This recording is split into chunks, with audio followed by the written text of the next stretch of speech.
damaged tractors, because that would be painful, running a stone picker behind a tractor and your tractor's getting elevated damage. But it does damage the tool that you're pulling behind the tractor, so there is elevated damage on this seeder. But seeders are relatively cheap to maintain, so the elevated damage, I don't think it's incredibly significant. So I'm not too concerned with the whole elevated damage of rocks in the field, which is why I have them turned off. Normally I'll turn them off because I just can't be bothered. They're not worth it.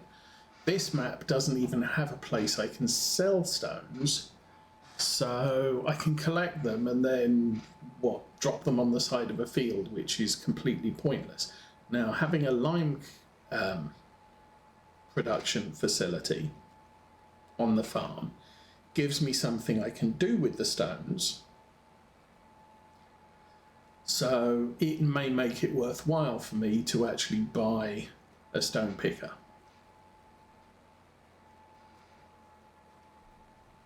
And I can pick the stones during the winter months after the crops have been pulled, so just drive out, grab a pile of stones, stick them in the lime production, spend an hour doing that, and it will make spreading lime in the spring much cheaper.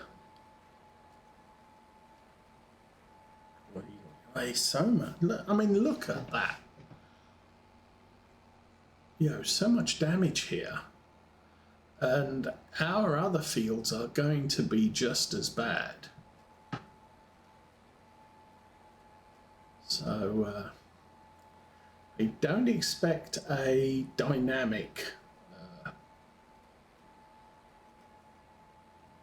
harvest when it comes to yields and income.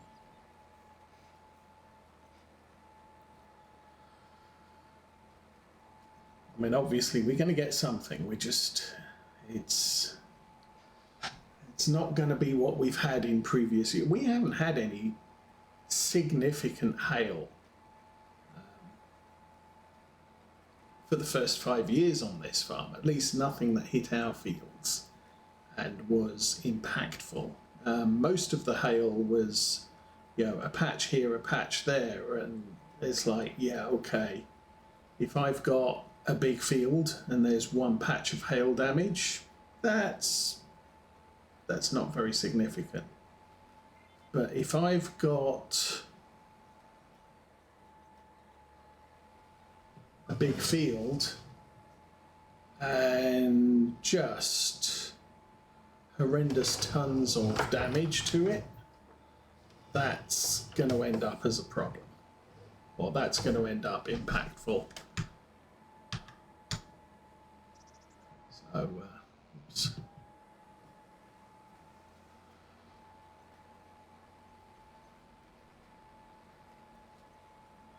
So I'm not sure how all this is going to work out. Let's just put it that way.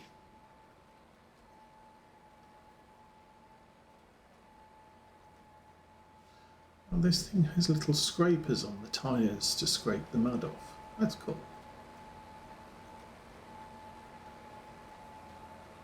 At least I assume that's why they're there.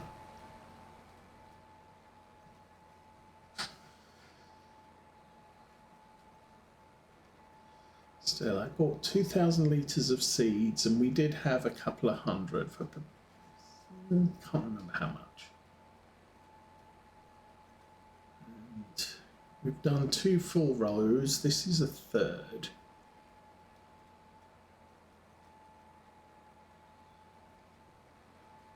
Probably. I think we do have enough seeds here, which is makes a change.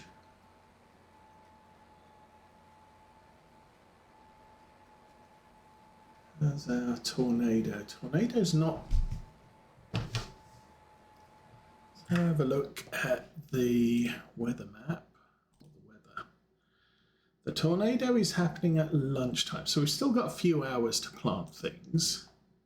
Do we have cultivating contract? That's nice. That's even nicer, but it's just horrible crop. And the ploughing contract. That contract will take me a month of Sundays using a normal plough. You can't use a subsoiler in spite of the fact that works to eliminate needs ploughing status, but it doesn't work as I want my field ploughed contracts. Okay, that's another one done. So that's 3 rows.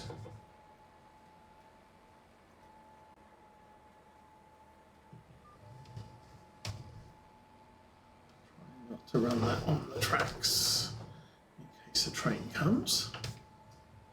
That would be a bad thing. Line that up there and right. Right.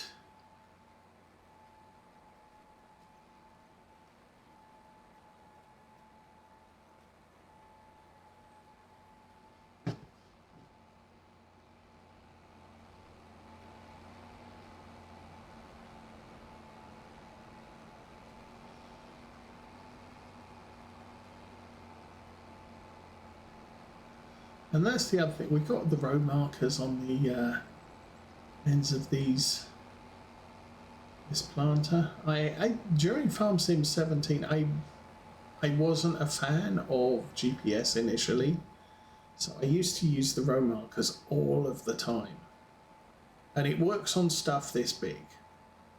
It's not quite so handy on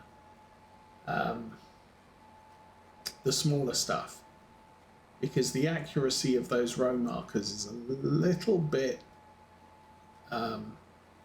leaves a lot to be desired. So you end up ignoring them anyway and just doing everything by hand. And lift. Uh-oh. Ooh, we didn't hit the trees. That's impressive. Yeah, I don't know how I'm going to do this without driving in the crop, so that's what we're going to do.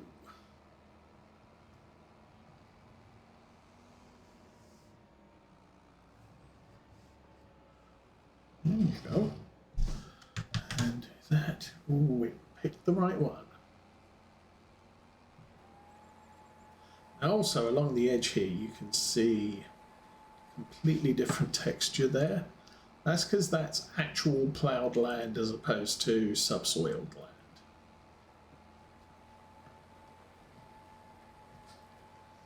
Which is again a good thing. I'm just not ploughing an entire field with a plough that wide. Gonna take me way too long. It just takes long enough to go round the outside once.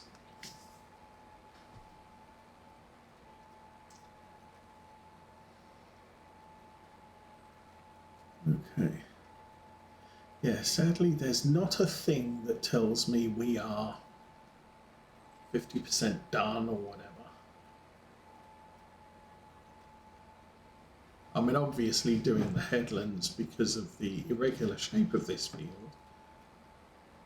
We can have quite an efficient run around the outside, I think.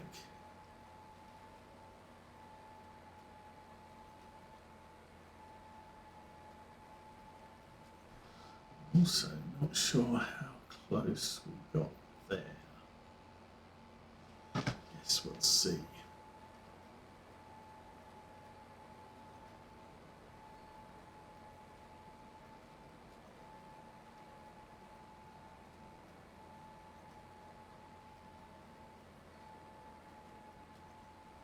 This might be This might be a field that is not exactly great when it comes to this cedar width. What we're now going to do is run all the way to the far edge. We're going to work our way east to west so that when the field opens out into full length rows all the way to the road, I'll be able to finish off the east side bulge at the bottom of the road. And then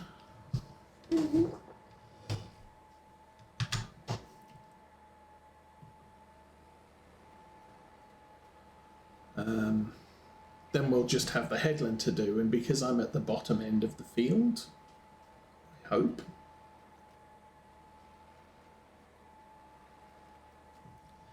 I will be able to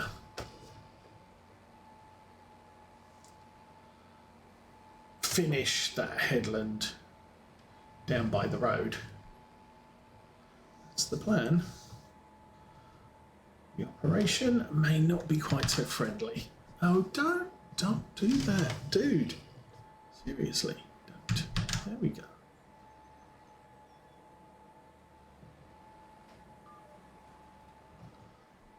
Now where are you going? Good grief, Charlie Brown.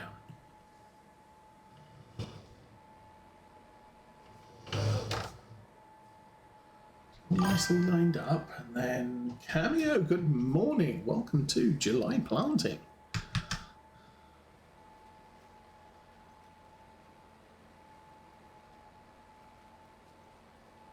So I hadn't actually realised. I was kind of berating myself for buying this field because it has wheat in it, or had wheat in it, and I had no plans to do anything with wheat at all since I got rid of the chickens.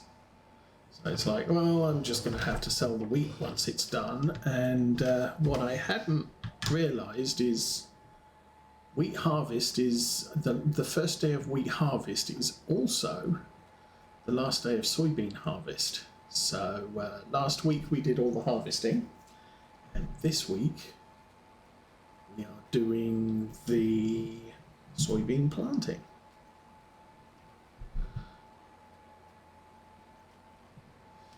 Which is just awesome stuff.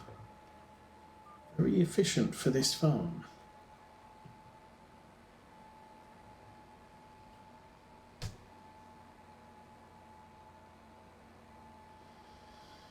So that's what's going on today. Health-wise, looks like my the injections in my back seem to have fixed the chronic pain. I am still in old man pain, but chronic pain is, for the most part, for the moment, done with. So yay for that.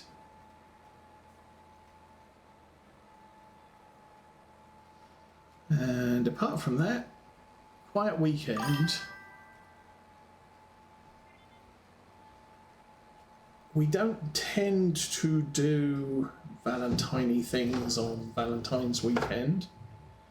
Our wedding anniversary is the 14th of March because I'm a guy, and that's an easy date to remember. It's the same day number, it's the next month. But the reason we did have the option of saying, hey, let's do our wedding on the 14th of February. But I said, yeah, but when we have to celebrate our wedding anniversary, all of the restaurants are going to be packed for people doing Valentine-y things. So you'll be lucky to get a seat in a restaurant today, at least in the evening, with all the peeps doing stuff then. So we figured we'll delay it a month, we'll do it in March, and yeah, it's pie day, so we can go out, have pie, celebrate our wedding anniversary. Also, things changed with the kids. They were supposed to be going up to Grandma's this weekend, but events transpired that they couldn't go. So the boy's visiting today. He's in the living room watching TV right now. So even if we wanted to do a romantic evening meal at some expensive restaurant, have to wait 3 days, because of everybody else who's booked it. We couldn't, because we have small childs.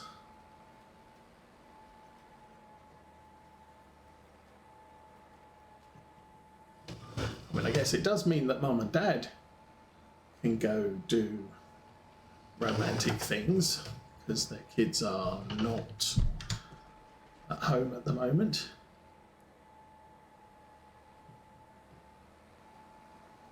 So someone gets to do a thing.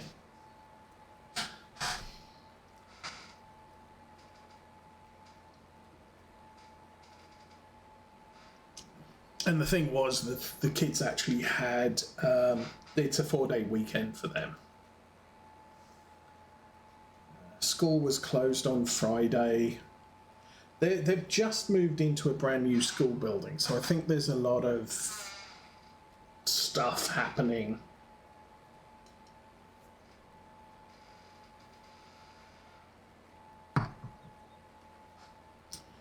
We can do a maintenance weekend. We can start early on the Friday if the kids don't go to school on Friday. Okay, we can do that type of thing. And Monday is something. I don't know, President's Day or something like that. So if that's a thing, then we can we get the kids for 4 days, or we get the boy for 4 days.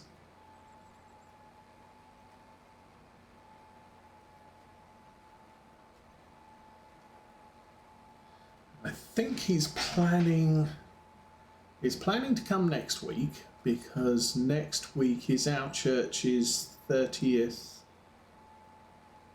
anniversary of its foundation. So we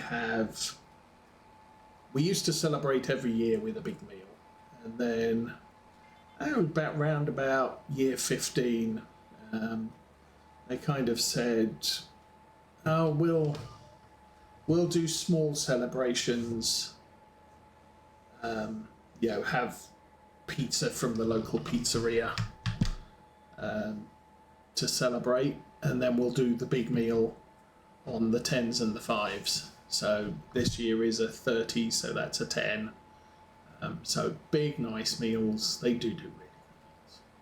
There are some really good cooking people there. I think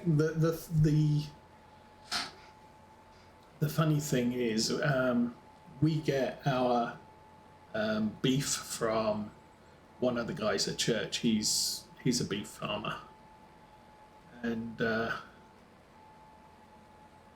so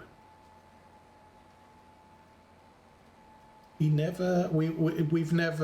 never done sort of roast beef for a meal at the church. It's always hams or chickens. It's like, why don't we get a cow? Do a big meal with a cow. We can do a big meal with a pig. Stick a apple in its mouth and roast it. And I think he does pigs as well. We just don't. I'm not a big ham person. Ham is not my favourite. I don't know why. It's a weird thing. I don't know why. I like bacon most of the time. Sometimes I get a little bit bored of bacon and just I need to take time out from bacon. But I'll do bacon. I'll do sausage. And sometimes I'll find a sausage chili con carne. Sausage meat is lighter than beef, so it makes for a nice lighter meal. especially when I'm, my digestive system's feeling a little overwhelmed. I kind of like a sausage chili to a beef chili. You can do breakfast casseroles and things like that with chili, but anything you can do with ground beef, you can do with ground sausage. So I don't mind that substitution, but it's all the other bits that you get off pigs. I like a pork roast every so often, although I prefer a pork roast in England, because they leave the skin on, they salt it, and it gets super crispy. So you have what they call crackling, and pork, applesauce, gravy, roast potatoes, the usual trimmings. Over here, the butchers just cut all the skin off the roasts, and so you just get a pork roast. And sometimes the best bits, the crispy bits. Anyway,